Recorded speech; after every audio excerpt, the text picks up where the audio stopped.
what I find is like people don't want to hear about your triumphs. They want to hear about, your weird things. You could tell them the great night you had at the Fillmore. They don't care, They want to know something funny that happened on the road or something, some weird experience you had. And I have a lot of those stories, especially from my early days. In the early days, I couldn't afford hotels. I would sleep on couches, and you get the best stories there. And sometimes people the amount of gratitude that I've been shown throughout the years, and I'm sure half of this audience let me sleep on their couch in the way that my family, yes, you're out there and I'm grateful.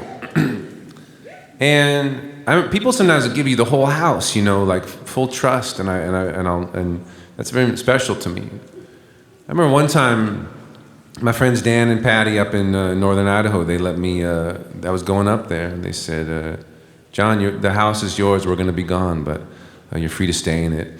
And I was so grateful, and they said, just when you get there, let yourself in and go sleep in the room you usually sleep in.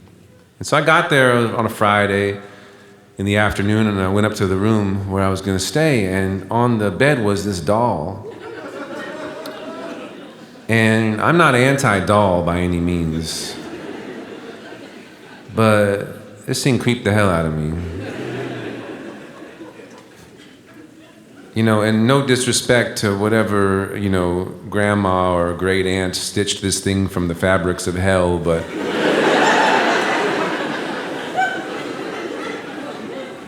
I didn't like it. So with all kindness and respect, I grabbed that doll and I chucked it into another room and I closed the door. I went to go do my show. And hung out with some friends there, had a beer or two, came back, and was getting ready to go to sleep. I was lying in bed, and it was a still and quiet northern Idaho evening, and as I laid down, all I could hear was this.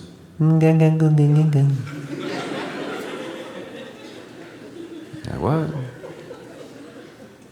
Tried to ignore it, but a couple minutes later, I was like, that better not be that doll.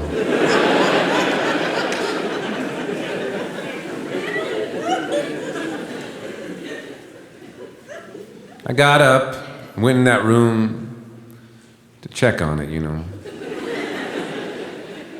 There it was, right where I'd thrown it, as it would do, motionless. I felt stupid. Went back to bed. Sure enough, a minute later, I was like, damn, I can't be dealing with this. I'm a grown man. I'm a logical man. I have a degree in mathematics from UC Santa Cruz, okay?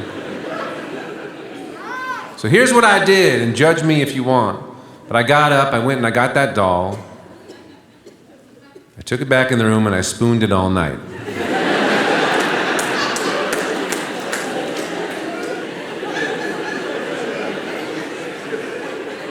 Here's why.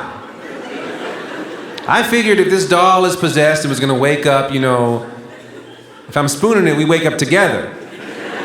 And then we go man to doll or whatever is going to happen.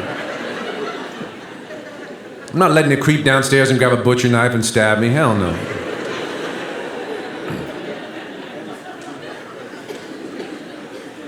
Anyway, I woke up in the morning spooning this doll. I felt silly.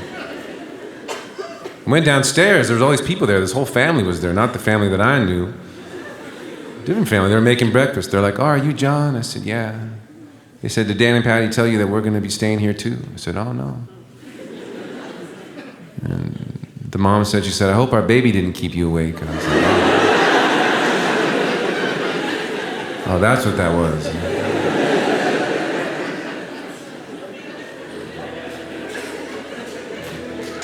Yeah, anyway, let's not start.